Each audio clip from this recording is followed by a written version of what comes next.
জীবনে কঠিন সময়ে ঘাবড়াবেন না, শুধু একটি আল্লাহ সুবহানাহু ওয়া তাআলার নাম একসাথে বেশি বেশি করে পড়বেন।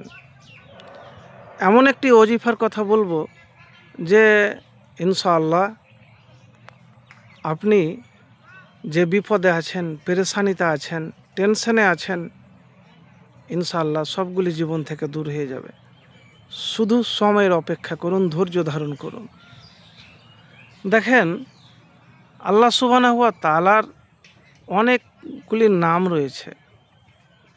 তো আজকে এমন এক নামের কথা আপনাকে বলবো, আর ফজিলতের কথা বলবো, যে জানলে অবাক হয়ে যাবেন। ইয়া হাইয়ু ইয়া কাইয়ুম হলো আল্লাহর অত্যন্ত পবিত্র ও শক্তিশালী দুটি গুণবাচক নাম, যার অর্থ হলো হে চিরঞ্জীব, হে চিরস্থায়ী, স্বয়ং সম্পূর্ণ প্রতিপালক।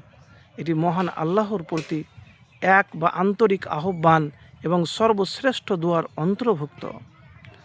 এই জিকিরের এবং দুয়ার গুরুত্ব অর্থ নিচে দেওয়া হলো। আপনি কিভাবে করবেন আমি সেটাও আপনাকে বলবো, যে কিভাবে আপনি করবেন আমি সেটাও আপনাকে বলবো। দেখেন, যে কোনো যখন বিপদে আপনি পড়বেন, বিপদে পড়লে মানুষ কি করে বুঝতে পারে যে কে আপন কে পর। বড় কোনো বিপদে অথবা কঠিন চ্যালেঞ্জে পড়লে আল্লাহর এই দুইটি গুণবাচক নাম জপতে থাকুন অনবরত। বদর যুদ্ধের কঠিন দিনে নবীজি সাল্লাল্লাহু আলাইহি সাল্লাম এমনটি করেছিলেন। এমনকি এগুলো মহান আল্লাহর ইসমে আজমের অন্তর্ভুক্ত।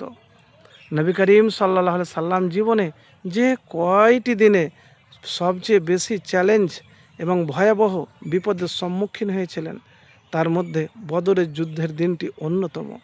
হাদিসে এসেছে, সেদিন অত্যন্ত বিনয় আর কাতর কণ্ঠে আল্লাহকে ডাকছিলেন আর দোয়া করছিলেন, হে আল্লাহ, যদি এই ক্ষুদ্র দলটি ধ্বংস হয়ে যায়, তবে আজকের দিনের পর থেকে জমিনে আর কখনো তোমার ইবাদত করা হবে না। এমনভাবে তিনি দোয়া করছিলেন যে তার কাঁধ হতে চাদর পড়ে গিয়েছিল। তো প্রিয় ভাই, এটি হাদিস ইমাম মুসলিম as-সহিহ হাদিস নাম্বার 4480 নাম্বার এই হাদিসের কথা বললাম। এটি বুখারী শরীফেরও হাদিস, এটি বুখারী শরীফের হাদিস। তো যাই হোক, সহি হাদিস। যখন পৃথিবীটা সংকীর্ণ মনে হবে, চোখ মুখ অন্ধকার হয়ে যাবে, তখন খুব বেশি করে পড়বেন ইয়া হাইয়ু ইয়া কাইয়ুম, ইয়া হাইয়ু ইয়া কাইয়ুম পড়া উচিত। নবীজি সাল্লাল্লাহু আলাইহি সাল্লাম তার অন্যতম সংকটময় মুহূর্তে এটি পড়েছিলেন, আল্লাহ সফলতা দিয়েছিলেন। তো প্রিয় ভাই, একবার করে দেখুন কাতর কণ্ঠে, আল্লাহ সুবহানাহু ওয়া তাআলার কাছে দুআ তো করেন, ইনশাআল্লাহ ফলাফল পাবেন।